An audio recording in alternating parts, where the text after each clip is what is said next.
Welcome to Big Brave Business. This is the podcast where we answer big questions reshaping entrepreneurship. I'm Sarah K. Heeter, and this is Season 3. Each week, I'm bringing on my friends, mentors, and some of the best thought leaders I know. We dive into bold, values-driven conversations about leadership, equity, ethics, and building businesses that actually make a difference. Ready to do business better? Let's dive in. Welcome back to Big Brave Business. By the way, if you've been listening to this podcast since the beginning, if you're an OG, thank you so much. And also, does it still make you laugh that Amanda and I used to tease each other in season 1 about opening the podcast the same way every time? Because I still do. But it's just so easy with the way the name kind of flows off the tip of my tongue. I don't know. Anyway, I'm excited to have this conversation today. We're going to be talking about sales and power dynamics and sales coercion. And I think this is something that, I don't know, exploring the concept of sales has been a really interesting dynamic of entrepreneurship for me. So I'm really looking forward to digging into this with this incredible group of guests. But first, let's introduce whose voices you're even hearing today. If you're brand new here, welcome. My name is Sarah Heeter. I'm the host of the Big Brave Business podcast, and I'm also the CEO and founder of the podcast production and strategic consultation company, Podfox Media. Hi, my name is Susanna Baker. I am a marketer, formerly corporate and sales marketer turned marketer for small business owners and service providers. And I am the founder and owner of a boutique agency called Untangling Ideas. And we primarily help business owners get their websites up and running, get their messaging locked down, their branding. And we do this all through a lens of accessibility and inclusivity. Hi, I am Tish Times. I own the Tish Times sales agency, but I got into sales very much by accident. I just loved helping people, and people saw that and offered me a position in that role. Time for a whole nother podcast conversation. But my company helps female entrepreneurs who rock out at what they do, but they still have a little bit of hesitancy or a little bit of ick around the sales conversation. So I help them to develop sales processes, have powerful sales conversations, shorten their sales cycle, and really have more business. So I'm glad to be here. Hi everyone, I'm Fokwe Nkwacha, aka Fopsy. Friends call me Fopsy. I'm a business coach and a former Google marketer, and I work with service providers to ditch the busy work and double down on what really grows their business, which is sales. So excited to be here today to chat. Hello, I'm Amber Dancy, and I am the founder and owner of Practical Rebel, as well as the Calibrate Collective. And I'm a transformational leadership coach and human design expert. Thank you. Welcome and welcome back. And I'm just super happy to have you here together. All right, here's today's big question. How are power dynamics shifting in sales and marketing? And what ethical approaches should businesses adopt? Okay, that's a big question. I'm like, who's going to start us off?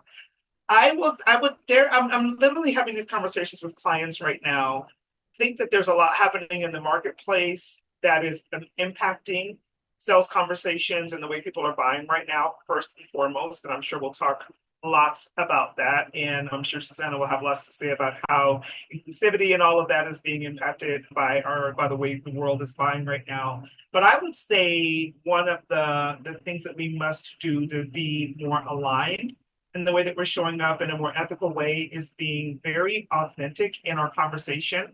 I love AI. I think it's a tremendous tool, and it can be problematic when people feel like that is their salesperson.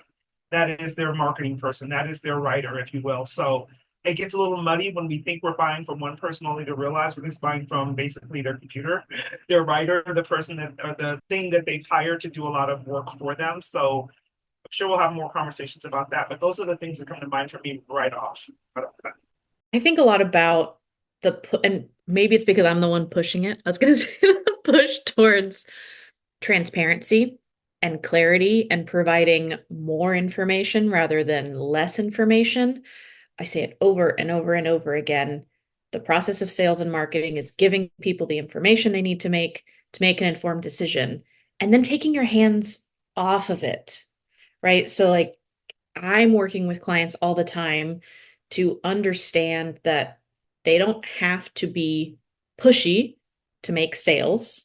and also redefine what pushy even means, because there's some things that they think are pushy that's just being like, hi, I offer this service. That's not pushy. That's just telling people what's for sale. Like, I'm like, would you go to a restaurant and be upset because the waiter brought you the menu? Like, how dare you push this food on me? You're not going to know what to order. And so I think just coming into a sales and marketing conversation and trying to block out all of the weird manipulative tactics that have been popular for so long, and just think of it really practically as an exchange of information where people can take it, absorb, and decide on their own time, has been really empowering for me and the people that I work with. And I'm starting to see it kind of flow outwards. Yeah, I think when we talk about power dynamics in sales, it's about feeling like maybe one person has more control over the conversation. But ideally, when it's healthy, it's that it's built on mutual respect. And yes, one person is bringing their expertise to be sold, but the other person is also bringing autonomy to decide what they want, if they want it. And so that balance of mutually respecting each other and believing that they know what they want, and that's why they need the information to make that decision is important. Like, there are a lot of tactics that we know. I don't know if we know, but like when we feel it, we start to feel like, this feels like it's too much. And so I know that it's the conversations we're having, same this last one I had when I came, I can't remember what the topic was. All I know is that it led to this saying that the line kind of feels sometimes it's just there's a line, but like maybe you don't know you're over the line until you're over the line, essentially. So it's I think just keeping in mind that we want to respect each other's autonomy. People get to say no and they get to say yes, but you just give them enough information and understand that you can present your expertise without being manipulative, and you can make decisions as a buyer as well and reject the manipulation that you might be experiencing if someone is doing the most. Yeah. Yeah. It's interesting because I think that for me, when I started my business, sales was something that really intimidated me. I'd had a commission sales job right out of college, putting that liberal arts degree to use. And it was hard. It was hard, and I was so determined in that role that I could be a salesperson without being like a shark. And I had management who really believed in my quote unquote potential as a salesperson because I'm charismatic and I love to talk and I love connecting with people and I connect with people really easily. And they really tried to teach me that as an opportunity to be a really good shark. And I wanted to prove to them that I could be successful in sales without that. So I was carrying that story. I was also carrying the story. I grew up, my father, while I was growing up, was a car salesman. And he worked both in new car sales as well as used car sales. He ended up owning his own used car lot when I was in middle school into high school. And a car salesman has a very specific sales stereotype that goes with it, right? That I think when we have a negative connotation about sales, we tend to use a used car salesman as the stereotype. And I grew up as that was my dad, right? So, and not that I think my dad was like the dad from the movie Matilda, like selling lemons. He totally was an ethical salesperson, and people need cars. And frankly, a lot of people need used cars, but there's something that feels so manipulative and salesy about the stereotype of a used car salesman, right? And so I think that carrying that story and carrying my own experience, having worked in commission sales before, when I started my business, I was worried about how am I going to do the sales part? Like, then the sales part all falls on me. And one of the big things, and one of you kind of referred to it this way already, one of the big things that helped me really change the way I was thinking about sales is thinking about it as a service that, like, people are going, they're looking for this particular service. They want it, they need it, they desire it. They're going to buy it somewhere. You're giving them the opportunity to get it from you right? And as you build more belief in yourself of like, I know what I do is good, I do a great job, I get great results for people. As you build that confidence, it gets easier because you're like, I know I'm offering value. But everybody starts at the beginning. And in the beginning, you're like, also, I have imposter syndrome. I'm like, what if I suck? Like, what if I do sell them and then they regret that investment? And so I think like just all around, and then pricing comes into that, and how do you ask for a certain amount of money, and especially if it's an amount of money you're not in a position to pay yourself, like I know I couldn't hire myself kind of a conversation. There's a lot of things that start to come into play where you're like, I'm carrying all of these stories. When you're confident and you have gotten results and you've been doing whatever you're doing for a long time, it gets easier. But what about when you're doing something new, when the offer's new? And so anyways, I just kind of want to bring up like some of the, I guess, discomfort I've had with sales and marketing. I would even say I've been doing this for a really long time, and I would dare say I'm really good at it. And I still get nervous. I still get nervous, and there's still voices in the back of my head that kind of question, is somebody going to say yes, or knowing how far you should go or whatever. But growing up, at least from a cultural perspective, I was raised that you don't ask for too much. You walk in the store, you keep your hands in your pocket. You don't ask for anything if you don't need it. And people tend to buy the way that they people tend to sell the way that they buy. And so if you're that person who's like, I just need enough, or every time a telemarketer calls, you're like, don't call me again, all of that, then you're going to find yourself having a difficult time in the sales process because you have all those tapes playing in the back of your mind. So it's an interesting dynamic, but I have found that I've given myself permission to be fully Tish all the time. And that enables me to have those conversations from the perspective of, I'm here to help. I'm here to help. And if they say yes, fantastic. I get to change their lives or change their business today. And if they say no, that's okay, because they're still going to walk away from this conversation with something that they can use. And that's been the thing that's taken all the fear and all voices, kind of at least muffled them quite a bit, so I can show up powerfully in those conversations. Right. The bit you said about giving yourself permission to be yourself while selling, really good. Because like it's the shift of like, would I be this way if I were selling to someone I know? Or like in real life, would I talk like this?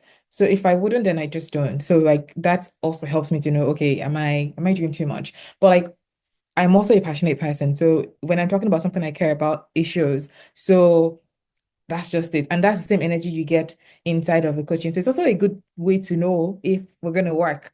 So it is a vibe check, even though it's not just a vibe check, but it's also helpful to see what you're signing up for. So to bring your full self to it and don't be someone that you're not, while also like I think that something you mentioned, Sarah, at the beginning was if you're new to it, how do you build the confidence without borrowing every single thing that you're told, such that you become a different person as well? Because if you're selling something new and you're new to selling, you also just don't know what the right way is. So you're learning what the right way is, and how do you balance the right way versus bringing yourself and who you are to it. I think that it will come with practice, but the first thing that can help is realizing that nobody buys except something is useful to them, like for the most part. So start with, what is this thing doing for the person I'm trying to sell it to? Like, so that you can start with the idea that I'm exchanging value for sure, but you have to be able to figure out what is that value to them, so that maybe that's where you anchor on. If something isn't useful to me, I'm not going to buy it. Like, I simply would not. But I also know that not everybody has the, what's the word? The ability to say no. That I don't need this. So some of these things you will learn via practice, but I think this is such an interesting conversation, and I can't wait to see where it keeps going. I am not an expert in sales. Marketing and sales go hand in hand, but when I'm like selling my own thing, I still get stuck. Pricing, I think, is one of the biggest challenges for me, and it continues to be a hang up. Like in an ideal world, I would just do what I do for free. Like, and like grants from big giant corporations would just like pay for it so that I could pay my bills, but I wouldn't have to charge small businesses anything. That would be an ideal world, but we don't live in an ideal world. And something that has helped me a lot as a people pleaser is the realization that not everyone is actually supposed to say yes. And I don't think enough people talk about that. Like when we talk about sales and like closing the deal and getting to yes and all of those phrases, like it took so long for it to occur to me that it's bad if everyone says yes, because not everyone is going to be an ideal fit. And also, if everyone is saying yes, that which happened to me for a while, like my close rate was so high and I was feeling so good about it until someone was like, you're probably also not charging enough if no one is like, I don't know if I can afford that right now. And so, like, thinking about sales with getting every single person to say yes as the goal is going to also mess up your sales process. And so that was really freeing because it really I had to change my perspective and my approach and my goals for what these conversations are. And so someone who doesn't know that much about sales, I hopefully for other people that's helpful because it was a good place to start. I think it's an interesting thing. You're also saying now, not everyone should say yes. A part of my brain is saying, if your marketing is doing its job, shouldn't it be weeding out the people that aren't supposed to say yes? Like, should they not already see that it's not for them? Maybe that's a question we can talk to as well. We should be attracting the right people and repelling the wrong people. And I mean, Correct. part of what you said, Susanna, is like, in all honesty, I've had people say no to me because my price was too low, because they equated the price with the value I was bringing to the table. So it really forced me early on to increase my prices, where a lot of people are going, oh my God, maybe I need to lower. I'm like, no, I had to increase my prices to attract the right person, because the right person who I was really trying to attract was looking at my prices going, oh, they're not ready for me yet. And so I had to really shift the way I saw myself and the way that I operated. That makes a lot of sense. And Fopsy, to your point about should our marketing be attracting and repelling, ideally, absolutely, yes. And then actually goes back to the very first thing that I said in this conversation is increasing the amount of transparency and information that we give people. And when that's the approach that you're taking, like your prices, you're on your website, your processes on your website, like all of that information is there. That means that you're filtering people out before you even get on the phone with them. But so many people are afraid to put that information on there because they will turn people away, which means that they're then having conversations with people that aren't the right fit and still trying to convince them to say yes. That's a good way to put it. Yeah, insufficient information is part of why. Yeah, nothing to add. Yes. Yes. Yeah, I think actually repelling the wrong buyer is something that has become almost exciting to me. That sounds so weird, but I do want to say, before I go down that path too far, I do want to say I also acknowledge it depends where you are, because when I started my business, I was coming off a layoff. I was the primary earner for my family of 5. My husband was in grad school working part-time at a movie theater. I had to make money. I had to make money. I pretty much needed to do whatever services I could offer that I felt okay ethically about offering to get paid in order to keep a roof over my kids' heads. That was the option, right? And so in the beginning, I had to build a business where I was willing to be more of a jack of all trades and to not be as particular about who is my ideal client. That also gave me an opportunity to get results for people that I could then speak to. Hey, now I have experience and I can speak to this, right? But now I'm in a place in my business where I have learned, kind of like you were saying, Susanna, of having worked with people who not only like from a rate place that I wasn't charging enough, but also I liked them so much as people that I was really determined to work with them, even if they weren't an ideal fit. And then their results weren't as good. And vice versa. Some people I brought in who were paying a higher rate because they had it, but ethically, I couldn't stand working with them. So when they would self-eliminate, I actually had one client, only one client, who I never really had a particular problem with while we were working together. But after he left, my team member said to me, my like admin assistant said to me, thank God he turned over. And I was like, oh, why? Like, you didn't like him? And she then told me how condescending and rude he'd been to her, which, like, if I had known, I would have changed that dynamic sooner, but I truly didn't know because he wasn't disrespectful to me. So anyways, in hindsight, I can now look back at that and see that like not repelling people led to those situations. And now it's like, okay, one of the kind of sales tactics that people like to share is to say who your offer's not for, right? Or like a marketing tactic, who's this offer not for? And I think it's so funny when people say like, it's not for you if you don't want to make money and you don't care about growing your business and you're not committed to being an entrepreneur and you don't want to be a better person. It's like, okay, still literally everyone, that's not actually doing the thing. What I have done for my own offer is saying like, this is for you if you've been in business at least 3 years. If you're really clear on who your ideal client is, you've already done some level of business coaching and you know your offers are clear, your launch schedule is clear, you have another marketing calendar, you're adding podcasting into an existing business, and you want to leverage the power of podcasting to increase what you're already doing. If what you really need is business coaching, do that first, then come back to me, right? Because I offer podcast coaching, not business coaching. So could I? Sure. I'm not charging you for that though. Like, so no, so we got to add that business coaching rate in there then.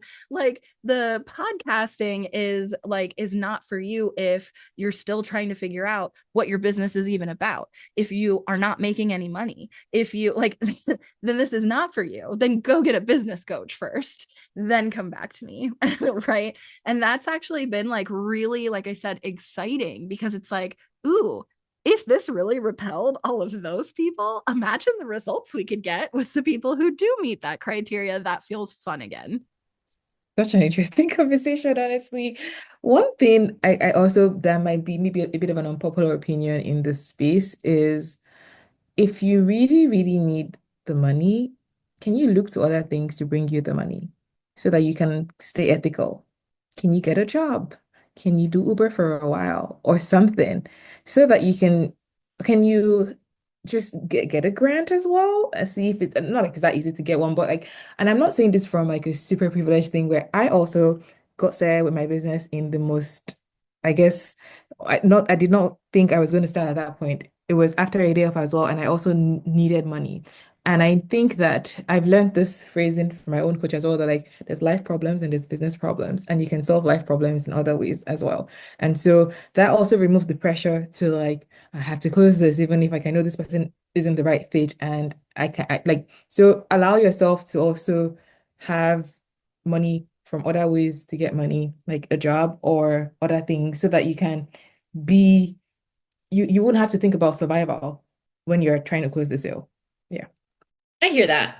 And I mean, you say it's an unpopular opinion, but I think it makes a lot of sense. And yet I think that there's some nuance there in that, yes, if you feel like you're having to do unethical things or support businesses that you don't really care for or work with people that like make you just want to hurl, then you're right. We should probably look for other places to get that money.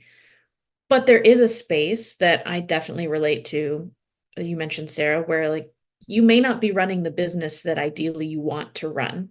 It's not unethical, but it's still not ideal because it's a means to an end. So like when I started and I was like gradually making the leap from my corporate job into doing my own thing, I was taking clients on the side just for proof of concept. And I was taking everything that I could get. And I essentially built a business kind of as a copywriter, knowing that I didn't want to start a copywriting business, but I was really good at writing. And it was something that I was known for in corporate. And so like I was getting a lot of word of mouth referrals since I wasn't running a public business yet. And it took some time to be able to readjust and build a business where I could be narrowing down and adjusting my services to be doing the things that I really wanted to do and start to do less and less of the things that I didn't want to do.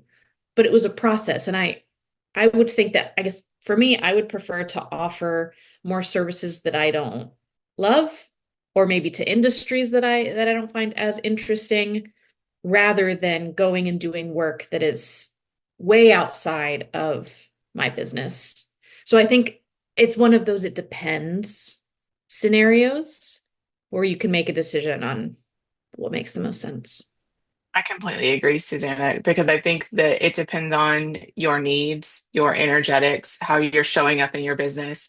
For some people, there might be a need to just have the money and have a foundation and have like what keeps you out of the scarcity mindset when you're trying to close sales is that you have something foundational that's already there. Maybe it's not ideal work, but maybe it's at least not draining, or as opposed to taking on maybe non-ideal or testing services.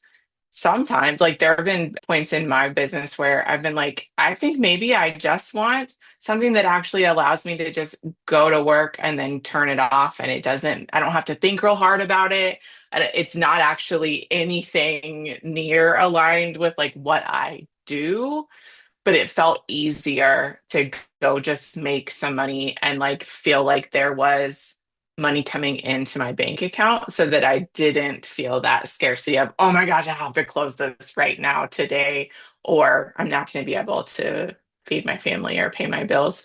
And that I think it's a very to each his own conversation in business. But I also agree that there's a space in the industry where we like poo poo all over people who decide to go get something part time to be able to build their business. And there's almost this like shame that gets put on people who might decide it's like they treat them like they're not all in. Like if you had to go do something else to come alongside to make it to give you the runway space to build your business, then because of that, you like feel like you're not allowed to. And I think that puts business owners in a much different mindset space if they're feeling that way about it. And I feel like that puts them in the space to be more likely to maybe make a bad decision or feel like they need to coerce someone, even if it's maybe not the right fit, as opposed to just maybe going and doing something that still feels okay in the moment and covers the gap as you get there. I absolutely agree. The core of the problem in this conversation that we're having is shaming people for whatever decision they make, whether it is not necessarily niching down or making their business perfect, or whether it is having extra money on the side. Both of those decisions, like whichever way you're searching to get more money, is a way to remove yourself from the desperation that causes those bad decisions. Because that is the number one thing that I tell my clients when they're panicking is you need to find a way to get yourself a cushion, whatever way makes the most sense for you, because in that desperation, you're making bad choices for yourself and sometimes for others.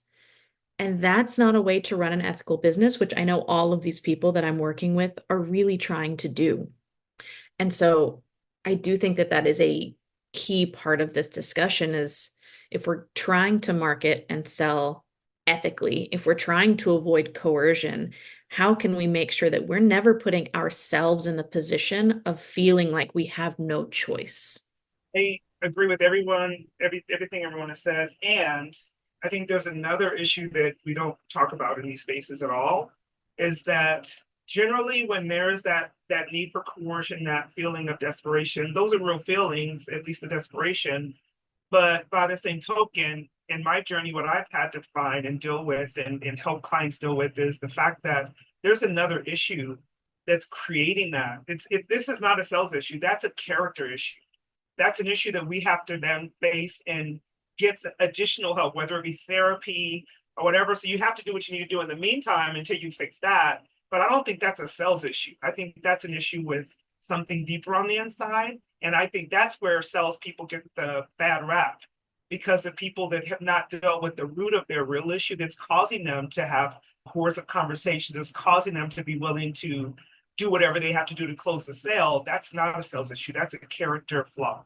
I think that's such a good call out, Tish, because I think the more confident I've gotten in sales, I said earlier that I think I built confidence in sales because my business has grown. And the more my business has grown, the more confident I am, which shows up.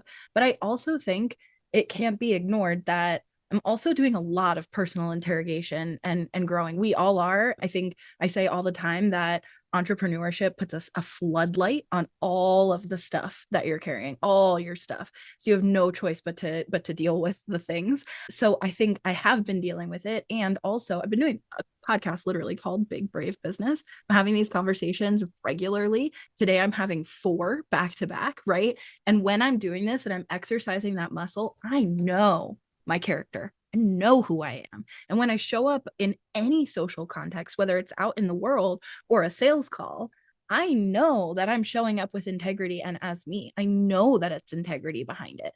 I think that when you're living in a place of scarcity, you're right. There's underlying stuff that's going on where you can't be confident about living with integrity when you're in a place of desperation and survival at all times, because that desperation can bring out decisions that you wouldn't make if all of your needs were met. So then that can influence people's character. It doesn't always, but it can influence people's character. But I think like the more reinforced your character is, the easier it is. I also think we're socialized to understand getting to the yes, right? Like Susanna mentioned that phrase. Another like kind of common sales thing that I wanted to see what you all think about is, have you heard of like sell me this pen? This concept of like sell me this pen. Can we talk about this? Because this gives me the biggest ick. Like such an ick of like, here, let's talk about sales, sell me this pen. And I think it gives me the ick because I think number one, I think that I don't need a sales call for a pen, right? Like I don't need that. So there are things that warrant a sales pitch, and there are things that like, if it meets my needs and my budget, I'm just going to buy it. And I don't need like a one-on-one sales conversation about it. But number two, it does feel like a lot of times it's dude marketers who are doing the sell me this pen conversation. And so they do it in a way that does feel coercive. So I'm curious, like, how can we reframe those kind of sales exercises, Tish, especially because you teach sales? Like, I'm super curious, like, how does that sit with you? You know what's interesting? It really has a lot to do with the way we frame, whether we frame it a certain way or not, because depending on how someone uses any exercise, that one included, because you can use it as an exercise for people to learn how to ask the right questions, opposed to get this out. So I've used it, and I've used it in a way where people don't start off with saying, the pen is blue, it's this, it's that, you need it, opposed to, do you write? do you use paper? Do you prefer being on a computer? So it really is and I think all of any tool, I would say all tools can work depending on how you utilize them. So I get where that comes from. I completely get it. And I think there's a way to utilize many of the old school sales tools, if you will, in a new way. And there's definitely some we just need to completely get out of the way. But again, I've used that, but I've done it from a perspective of people really seeing how a conversation should start, opposed to leading with the features and the benefits and you should buy it right now. I really help people to utilize questions as an art. Questions that'll really help someone to even tell you if they even want a pen. And if you're not listening, you're going to always be selling the wrong solution to the wrong problem. And like on that, Tish, I think that comes back to a conversation about technique, strategy. How are we really teaching each other? Because sometimes I don't even think we can bring it back to a character flaw per se. I think what's happening is people are like, but this is how I was told to do it. And I was told to get the yes, and don't let them off the call unless you get the credit card. And like those techniques are just coming at it from the completely different, or dare I say wrong angle, because we're not actually leaning into what does the person in front of me actually need. We're coming from it from we're being told to do sales from a how do I get you to buy my thing, as opposed to how do I assess if the human being in front of me actually needs what I'm offering. And when we come at it that way, we're not trying to get to a yes. What we're trying to get to is an aligned decision for them, not for me. That part right there, Amber. And I think when I said it, I won't have time to share the whole story, obviously, but I said early in my introduction, I'm an accidental salesperson. So I have the luxury of having not gone through all of those. I've seen them now because of what I do. But when I walked into the sales world, I walked in wide-eyed and, oh my God, how can I help you? Opposed to, let me figure out how to close this sale. And I think that's what makes the way that I come from it different. So if I seem like I'm opposing all of the things that others are saying, it's not because I agree and I'm like, oh, this works. It's because I've always just had this wide-eyed curiosity about how people could possibly buy differently and what they really need. And in all honesty, I probably have way more people say no because of that, because I'm like, no, you need to go work with that person because I'm probably not the right person for you because I care about what they really want. So that part, and there's just a perspective shift that I think needs to happen in the world of sales. I totally agree with you, Tish. The I distinctly remember when I came over from corporate where I supported the sales team, but I wasn't in their trainings or their conversations. And I came into like the online business world and it felt like the wild, wild west to me because the things that I saw that, as Amber mentioned, had been taught, and then those people were teaching it, and then those people were teaching it, like it all started to trickle down. And I was like, guys, it's in the water. Like there's a problem here. Why are we doing it this way? I didn't understand. And it, interestingly enough, caused me to have imposter syndrome for the first time in my life was when I saw how everyone else was running their businesses. And one, I didn't understand it. I didn't know what was going on. And so I wasn't doing it. I was just doing things the way I always had, which was leading with empathy and being very relational, understanding person. So I was just having conversations with people. And I distinctly remember a conversation with a client when she was like, so I think that I'm going to move forward, but like, is it okay if I like think about it for a little bit? Like she seemed almost like embarrassed to be asking for time to think about it. And I was so confused. I was like, I mean, of course, I actually like what I have no way of like taking your money right now on the like I don't even let people make a decision on a call. Like you have to think about it. This is a big decision. And the relief that like it just melted on her face. And she said, you are the third person that I'm talking to about this, and the only person who has ever told me that I was allowed to take time off of this call to make a decision. And I was just absolutely floored that we're doing this to people. Like, this is real money. This is people's livelihoods. Like, we're not talking about whether you're going to buy a box of cereal. Like, we're talking about real big decisions, and we're backing people into corners. And I've just never really understood that. And I wish that more people would stop and question what they're being taught rather than saying, well, if a sales expert is teaching me this, it must be the way that it has to be done. And also, not to mention that chances are, if that is the way that you've gotten to the yes, I bet you if we went and looked at statistics of actual results in whatever it is you're selling, the program, especially if we're talking like service-based anything, a program or coaching or something like that, most likely those people aren't going to actually be like a stand-up client for you. They're not going to get the best results. They're not going to be able to enter into whatever it is you're selling in with the right energy. And so they're not going to have the same results as someone who came to it with like a real clear aligned yes. There is a reason. I don't want us to take us completely off of that down this rabbit hole, but there's a reason that people that sell like that also tend to have like non-disparagement clauses in their contracts because they know that they're signing unaligned clients that won't be Yeah. happy with their results and they don't want them to be able to talk about it.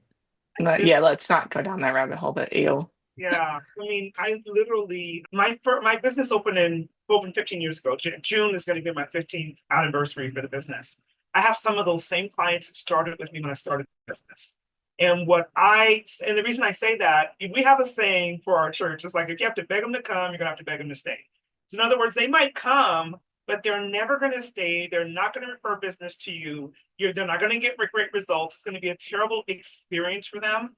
And so I think as sales professionals, if we decide, what are my core values? How do I want people to experience interacting with me, working with me? What does the buying experience really need to look like, opposed to how many sales can I make? I got sales goals. I got a whiteboard over here that tells how many people I need to talk to. What, I got all that. I have all that too. But at the end of the day, when someone experiences work with us, they need to walk away, having bought or not, like, oh my God, that was amazing. And that was the best buying experience I've ever had. Yes, I got to think about it. Oh my God, they didn't ask me for, you don't buy today, by tomorrow it's going to be offer closed. Those types of things that make people, again, they really get the highs when they have to buy something because of those types of experiences. I think one thing that also has maybe is popular thinking is that sales might be a character or personality thing. And I don't really think it is. I think it's largely a skill that you learn. And so a lot of it is maybe you've learned poorly, like we've talked about, or that you need to relearn, because what you're really asking in the sales conversation is, can I help you? And if you don't know them, you can't know if you can help them. And so like the questions is to figure out what it is that they're here for, what needs they have. And so that's where the whole discovery call term came from, is to discover what their needs are essentially. And even though you can call it a sales call as well, but like it's to figure out that people will tell you what they need, and you should add your response then is like, if you have something that can serve them or not, like the restaurant example as well. If you don't sell what they want, then you can refer them to someone who does, and then you can be in integrity, or you can also tell them what you do have so that they can decide if what you have is sufficient. And so it's also just realizing that there's a skill portion of this, and if it's a struggle, you can go learn. You can don't only pick one person, because again, we're learning that some people they lean more coercive and manipulative than maybe tactical, if that's the word. So sever a few people that teach sales and see which one lands with you, and then go from there, because you get to also choose who you learn from, is an interesting way to put it. But yeah. I think that's such an important call out, because when I said that about integrity, I do think it is important to underline that sales is a skill. And I do agree with that completely. I think that where I was coming from is like, my confidence personally about sales was not about my skill at sales, because I had experience selling in a commissioned role in the past. My discomfort was an ethics discomfort. So I think that for me personally, my confidence has grown being really confident in my integrity and my skill, but you do need the skill. I think that's so important. And I love what you said about like, you get to choose who you learn from. And if you don't feel confident in the integrity behind what you've been taught, try learning from someone else and continue learning from other people, because the more perspectives that you have on sales, the easier it is to see what feels good to you and what doesn't, and also what works for you and what doesn't. Because I think that's part of it too, is like, someone can be on talking about like a magic email or whatever that's going around online of like, this will work every time. And it's like, different things work for different people, both as consumers and as salespeople, and in different industries. And so I think like that's part of experimentation as well. Somebody on a previous episode had a quote that was, marketing is experimentation. And and actually she did say life is an experimentation. And I think that that's totally true for sales as well. I think that there's a certain level of experimentation. And so I had mentioned earlier that the kind of technique of talking about who my offer is not for made me feel excited.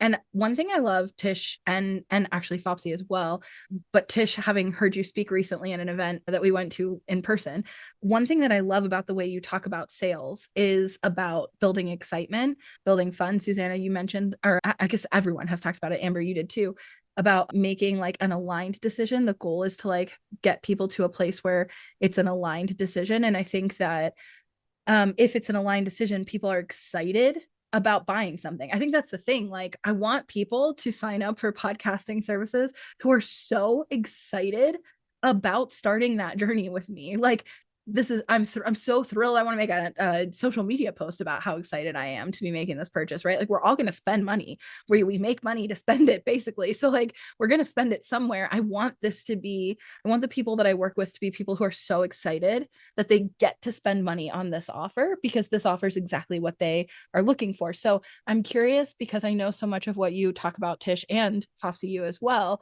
of like making sales fun. So I'm curious, like, from everybody, what's a way that you like to make sales fun instead of painful? Yeah, that's huge for me. And it literally is like one of my taglines. It's like we want to make sales fun because again, most people dread it, period. So number one, I refuse to write scripts for my clients. They ask me every day. I refuse to because I just tell them it needs to come from your heart. It needs to be something that if you were sitting in a coffee shop having a conversation, you'd be saying to this person, opposed to this mass email that you're sending out to the whole world. Now, do we do our email marketing? Of course, but when you're having a sales conversation, I want it to feel very genuine. And just like I said about myself, I give them permission to be fully themselves at all times and then to use their personality. I tend to attract more introverted people just because that's who I am, even though I come across more extroverted. And I show them how to what I call rock their box. So people will always say, you need to get out of your shell. You need to get out of your box. I say, no. Let's figure out how to rock your shell, right? So that you can be fully yourself, have a conversation that feels great to you and to the person you're speaking to. And it converts also.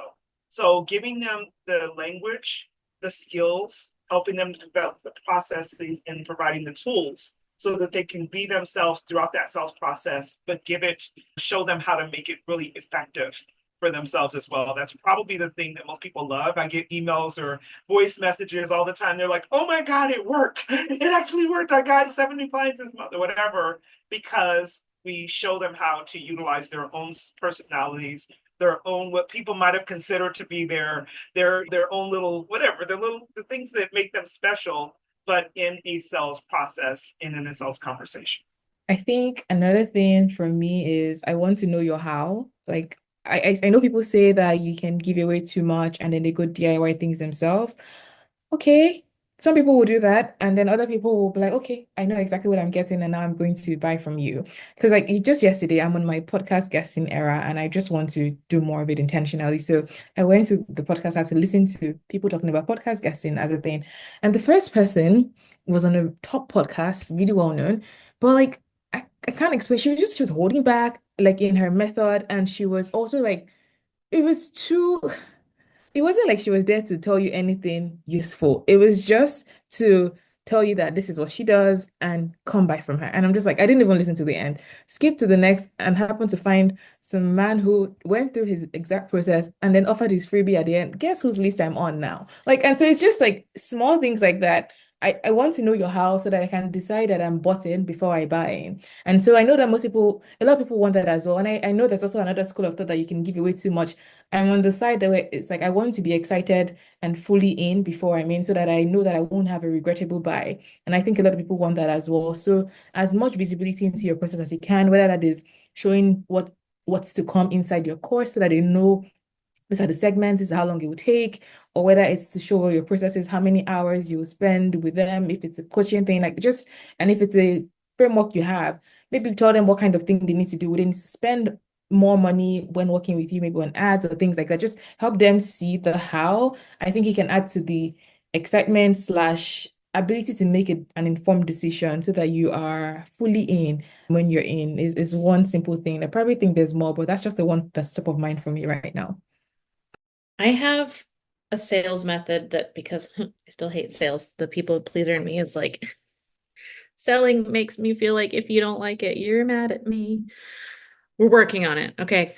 But something that has helped kind of short circuit that own thinking in my brain is doing things in a way that feels low pressure for me and low pressure for them. And the way that I've done that is that I sell almost like a more miniature way of working with me that basically gives away all of the how, which Popsy, that's why like it made me think of it. And it's like the entire strategy behind the project, essentially, like this is what I would do. I give them a lot of it finished and complete. Like these are the next steps. Here's what your sitemap is going to be. Here's your mood board. Here's your brand foundations. So many things in that with next steps. And I tell them, like, you can take this and run with it. And I do have some clients that do. They're like, I just needed a plan and I'm going to DIY the rest. And that is a-okay with me.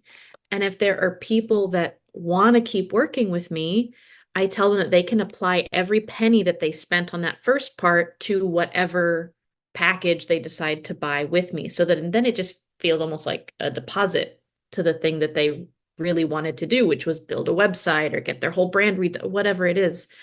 And I have found that approaching it in that way of like, if you want it and run with it, you paid for it. If not, it's just like step one of a longer process has taken so much of the pressure off for me and for them, which does make it fun because I'm just like, hey, here's this thing that works. Like, it's kind of an experiment. Like you said, Sarah, like, if you like it, if we vibe, if you see the how and you're like, you get it, let's keep going, then great.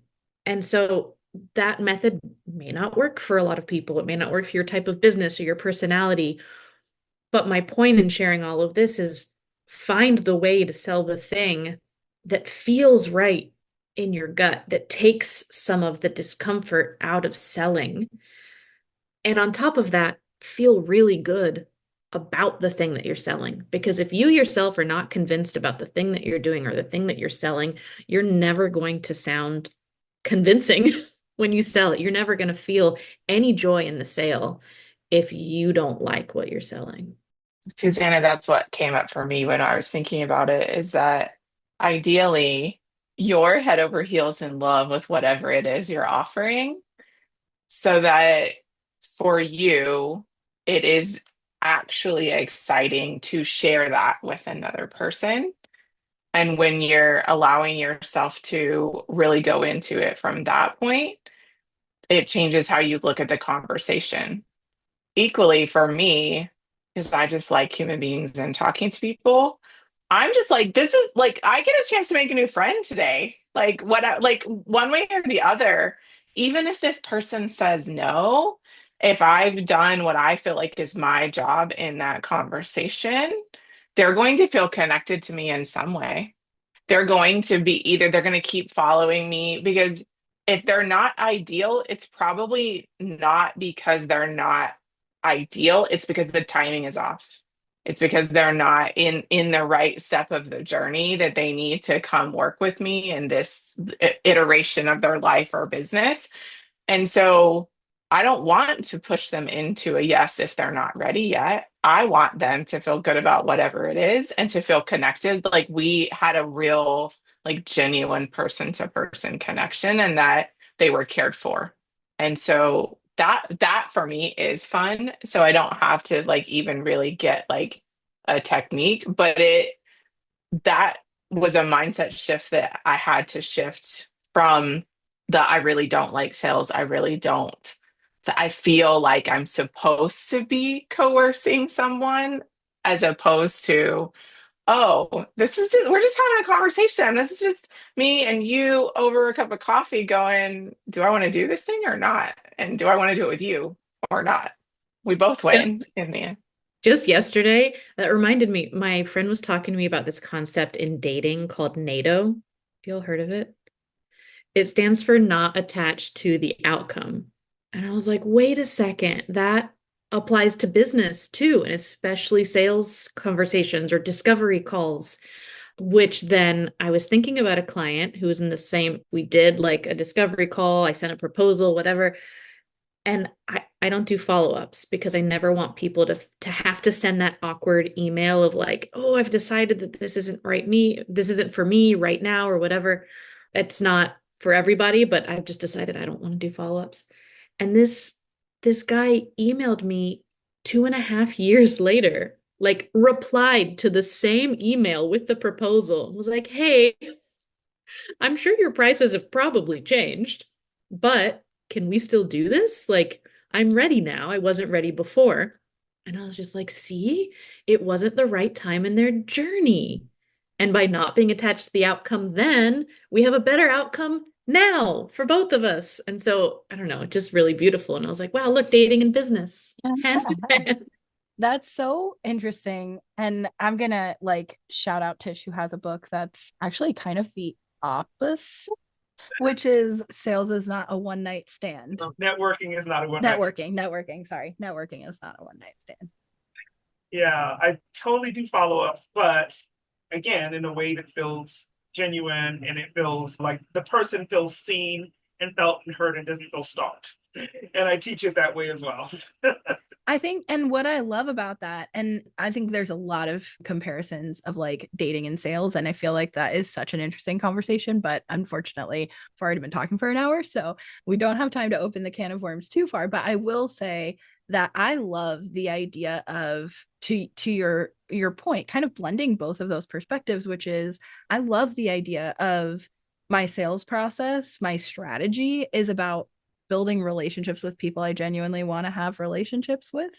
Like if I mean, I want to work with you not just because I want your money, but because I genuinely really want to work on this project together. Like it feels really aligned to me and I like you as a human and I would like you in my world. And I'm one of those service providers that has a really hard time differentiating like client versus friend. Like my clients are some of them end up becoming my closest friends. I don't know, maybe there's a problem with boundaries there depending on who you ask, but like I respect boundaries as well. So if somebody is a client who doesn't want to be a friend, I also respect that. But like I genuinely want to have an authentic and meaningful long-term relationship with the people who I want to work with. So the follow-up part then is easy because the follow-up is just like, I genuinely support you and I'm rooting for you and I want to be part of your world. And I want your business to be successful, whether you podcast or not, whether you podcast with my help or not, whether you podcast with someone else's help or not, like whatever, like I still want you to win. I still want your business to grow. I still want you to make lots of money. And if you podcast, I really want your podcast to be successful. Like I genuinely believe your voice matters and I'm just going to root for you. So I feel like if I feel that and that's real and that's authentic, then it's organic to follow up. And I think that that's natural. I also think that a big thing that changed a lot for me is getting consent for following up. So just like you would on a date, like when a date ends and you don't make plans, then and I actually don't have a lot of experience dating, but I have a lot of experience with like being the supportive friend when my friends are dating. So when they have a really good date, and I'm like, okay, great. So what's next? And they're like, well, I don't know. Like, do I text him first? Does he or she, or do they text me first? Or like, how long do I have to wait? What if they didn't say anything about like our next plan? Or no, I'm so lit up. We already made plans for this weekend. Right. And so like the difference of that, carrying that into sales as well feels really easy to me of like, so when we're done on a sales call, you don't have to make the decision on the call. I respect that. I do want to gauge your excitement at the end of the call. So I have an idea of where your excitement level is. And then I want to make plans for the weekend, right? Like, okay, so before we hang up, like, when can we talk again? What makes sense for this particular conversation? Do you want me to leave you alone until April? Do you want me to, like, I'm going to send you this message after we get off this call and here's what's going to be in it. Is that okay? Okay, great. And then from there, how would you be most comfortable with me following up with like hearing from me again? Do you want to put time on the calendar now after you've had a chance to sit with it? Do you want to, like, I can send you my scheduling link. You can opt into that. Do I just confirm with you? And you can gauge that based on how the conversation went, just like you would on a date. Like, so I'm going to send you this email right after we get off this call. And then in 2 days, I'm going to email you again. Is email the best way? Or should I text you? Or should I Voxer you? Or should I DM you? Like, where do you like to be? And then can I get your permission to follow up with you then? That is organic. That's authentic. That's just relationship building. It's not like icky sales. Yeah. Can I just say, Sarah, that I literally just did a YouTube short about this because it's straight up. It's like sometimes we think people don't want to hear from us. Many times it's that they don't want to hear from us using the method we've chosen. So if I find out where they want me to communicate with them and how they want to hear from me, oh my God, we're besties now. I only have Boxer because I have a few people that's the only way they want to communicate. If you're not familiar with Boxer, just like that walkie-talkie app. So it's like figuring out how people want to hear from you and then doing it on their terms. It's a great way to keep in touch. And then it's like being a friend, right? Right, which I do also genuinely want to make friends. So like that is a fair and authentic way. So okay, I could like seriously go down this whole can of worms and I feel like we just need to have another conversation. So we'll just put more time in the back half of season 2 to talk about sales more, and I'd love to have you all back. But in the meantime, I want to reiterate that everybody's bio and links is in the description of the episode. So please go learn about all of the beautiful people on this call and all our different ways of doing things and approaching things and all the different things we offer. So please go check that out and connect with everybody there. I also love these conversations, and I just appreciate each of you so much and your unique perspectives. And I do feel like this was such an interesting conversation where we weren't just like, yes, great point, I love what you said. Like, we really have different perspectives and ways of doing things. And I just appreciate that so much. That feels truly big and brave to me. So thank you all for meeting me here in a big, brave place. I hope you'll all be back. And for you listening, thank you so much for being here with us as well. And I can't wait to see you right here next week.